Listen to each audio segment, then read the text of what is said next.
বাড়তে পারে দিন ও রাতের তাপমাত্রা। দেশে আজ দিন রাতের তাপমাত্রা সামান্য বৃদ্ধি পেতে পারে। সেই সঙ্গে অস্থায়ীভাবে আংশিক মেঘলা আকাশসহ আবহাওয়া শুষ্ক থাকতে পারে। রোববার 16 মার্চ সকাল 9টা থেকে পরবর্তী 24 ঘন্টার আবহাওয়ার পূর্বাভাসে এসব কথা জানানো হয়েছে। আবহাওয়ার পূর্বাভাসে বলা হয়, রোববার সকাল 9টা থেকে পরবর্তী 24 ঘন্টায় অস্থায়ীভাবে আংশিক মেঘলা আকাশসহ আবহাওয়া শুষ্ক থাকতে পারে।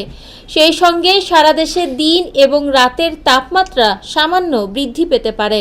আগামীকাল সোমবার 17 মার্চ সকাল 9টা থেকে পরবর্তী 24 ঘন্টায় অস্থায়ীভাবে আংশিক মেঘলা আকাশসহ আবহাওয়া শুষ্ক থাকতে পারে। সেই সঙ্গে সারা দেশে দিনের তাপমাত্রা সামান্য হ্রাস পেতে পারে এবং রাতের তাপমাত্রা প্রায় অপরিবর্তিত থাকতে পারে।